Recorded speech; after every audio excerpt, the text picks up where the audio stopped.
Here is another challenge. Nth greatest or least number in a list. What is the challenge? Given a list of numbers, there are inbuilt functions that can give you the maximum or minimum elements of a list. We know that, right? Min, max. However, if we wanted to find out the nth smallest number or largest number, right? So there is an example given here, like here is a list 9473572. If we wanted to find out the second largest number, the first largest number is going to be 9, right? And there are two nines, so still the first largest is 9 and the second largest is 7. So the second largest number would be 7. And the third largest number, which is next to 7, is a 5. And then there's a 4, 2, 3. Now the same can be applied in reverse also. Meaning find out the third smallest number, right? You could do that as well. The function itself should look something like this. Nth number, and then there's a list of numbers, and n being the rank, meaning the 7th largest number or 6th or 3rd. And then large underscore small is a string that indicates whether you want to find out the nth largest number or nth smallest number. So all these details are available here in the explanation. So how do we go about doing it? So let me explain a little bit about what's being asked here. Say we have this list, right? 1. Say this is our list. So what is the smallest number? Of course it is 1. What is the largest number? Of course it is 9. So far so good. This is relatively pretty straightforward, right? All you got to do is say numbers equals this list, and then you say max, which is an inbuilt function in Python. So this will give you 9, and min of this list will give you 1. So this is all straightforward. Now what we have to find out is we have to create this function. The function is going to be looking something like this. Nth underscore number. It takes in 3 parameters. It takes in this list, right? It takes in this list, and then it also takes in the n, meaning the rank of that largest or smallest number. Say if we wanted to find out the third smallest number, right? So this would be 3, right? And then finally we have something like a small or large. So if we want the third smallest number, this is how we would be calling that function.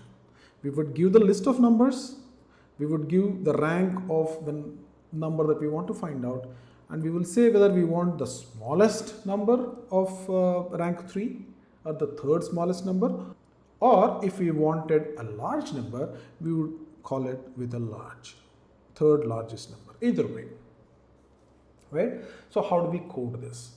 Again, there are many solutions. Some solutions are very effective, especially if this list is going to be extremely large. Then you really have to figure out a better way to do things. Without having too much of a regard for performance, here is what we are going to do. The first thing is we are going to sort this list. How do you sort? You just say numbers dot sort. The moment you sort this list, it becomes something like this, right? 1, 1, 1, 2. Now, all we have to do is either go from this end for smallest numbers or go from this end for larger numbers. The one final kink here is that what happens if there are multiple numbers, right? In this case, since the list could have a repetitive number of numbers, like in this case, there are 3 1s, there are 2 9s. In cases like this, what we have to do is we have to have some kind of a flag. So let's say we have a flag, a repeat number. The moment we look at a number, we see if it is equal to this repeat number. If it is not, we go on to the next number. If it is, then we don't increment the count, because all of these are the same. They are the first number in the list, first number in terms of greatness or smallness, right? So we don't increase the count, we just pass. And then we find this number, this is not a repeat number, we increment this. Again, not a repeat, not a repeat, not a repeat. This is a repeat. In this case, we just compare it with the repeat number and we don't increment the count, right? If we do these two things, we are done. First thing being sorting. The second thing being, have a flag that counts only non-repeated numbers. That's all is the key to solving this challenge. Let's write the program. So this is our function definition. Nth underscore number is the name of our program. Numbers is the list of numbers. Rank is the rank that we are looking for in terms of the smallest or largest. And then this is a flag that indicates whether we are looking for the smallest number, second smallest or third smallest number, or largest number. Now, just to make things simple, we're going to do this sorting in a very uniform fashion. Meaning, like I said, if we are looking for smallest numbers, we got to go this way, right? If we are looking for larger numbers, we got to go from the back to the front of the list. Instead, what if we sorted it in the reverse order? Meaning, if we are looking for smallest numbers, we sort it in the normal order. If we are looking for the largest number, we sort it in the reverse order. That way, when we start looking for the first number, second number, third number, we are starting all the way from zero. We are not starting from the end. We could do it either way, no big deal. I'm trying to do it this way because it makes things easier, but you could do it either way. The first thing is sorting, right? The function is asking for the smallest numbers, then you just sort the list of numbers. By default, it goes from smallest to the largest. If we are looking for the largest number, second largest, third largest, first largest, then we sort it in the reverse order. Now, the advantage with this is when you're trying to loop through this numbers, sorted numbers list, you can start only from the beginning, right? You don't have to switch between doing from beginning or the end, counting down from the end or counting up from the beginning, depending on whether we are looking at small or largest numbers, right? Like I said, it need not be done this way. You could very well do it any way you want, okay? So the first step is done. The second step is to actually start looping through these numbers in the list and find out if we have found out the first, second or third largest or small numbers. That rank, that number, the third largest or the second largest is given here, right? So this is like our rank. So let's create a variable called count that keeps track of the rank, meaning we are at the first number, we are at the second number, we are at the third number, third smallest, third largest, right? Let's keep this variable. So it basically tracks the lead up to the rank. 1, 2, 3, 4, 5. We got the fifth number, right? If we need the seventh number, 1, 2, 3, 4, 5, 6, 7. So we also need a flag to figure out if numbers are repeating. So we say, what does this do? Tracks if the previous number in the loop is a repeated number. Now you don't have to do it this way again. If you don't want to do a flag, you can very well compare the previous number in the list when you're trying to loop through. That's not a problem. You can do it either way. Now we are starting to loop through the numbers. Do we need the index?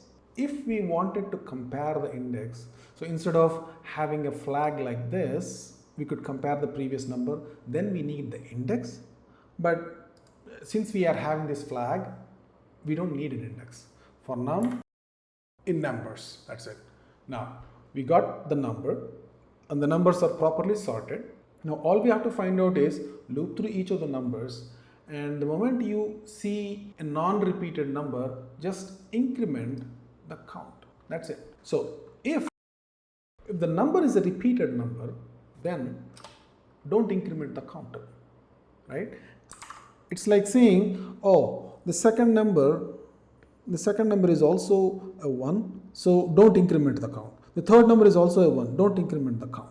The fourth number is a 2, which is the second largest number or second smallest number. Okay, increment the count now. Say we wanted to find out the third smallest number. This is 1, this is 2, increment the count. This is 3, increment the count, and this is the third largest or smallest number. If we wanted the fourth largest number, increment it again, the fourth smallest number, right? And this is the variable that we are using to count the lead up to this number. We only go until we reach this number. So if we are looking for the third smallest number, so this is all 1, right? This is 2, we increment it by 1, and then this is 3.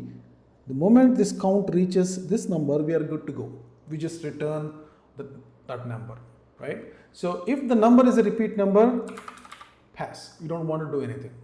Else, this means that the number is not a repeat, so we got to increase the count, and we want to set this repeat number, which is like a flag, to that number itself, so that the next time it goes through this loop, the previous number in that list is stored in this flag repeat, right? Now, when do we break off this for loop? Do we have to iterate through all the numbers in that list? Not really, until the count reaches the rank, right? For now it is set to 0. If the count reaches rank, then that is the number that we need. So we can just return this number, return number, or we can create another variable here like nth number equals 0 or none, and then assign it here and then return it after the for loop. Either way it's fine. Let's try to run this. So let's put the same list 1 9 7 9 5 3 2 1 1, right? And then this is the list that we are going to send the function, and we want let's say the first smallest number, right? The basic case, we want the first smallest number, right? And then we want small, right? So we pass in small and we try to execute it, right? So what is the first smallest number here? 1, isn't it? So we got that. Let's say we want the second smallest number. What is the second smallest number? It's 2. Let's see if we get it. Execute 2. Let's look for the second largest number, right? What is the second largest number? The first one is 9 and the next one is 7. So the second largest number is 7. Let's see. Execute. The answer is 7, right? Let's go a little bit deep. Say we want 1 2 3 4, the fourth smallest number. In this case it's 5. Fourth smallest number. Yes, it's a 5. So the program works well. So what are our key learnings here? Basically, how to sort a list. So this is pretty straightforward. Second thing is how to sort a list in reverse order, right? And after that, you just put a flag and then start counting. There's nothing much to learn here. That's all there is to it. How to sort a list, how to sort a list in reverse order, and also understand that there are no standard functions that will give you the second largest or the third smallest number in a list. This is how we have to make, or we have to create our own function.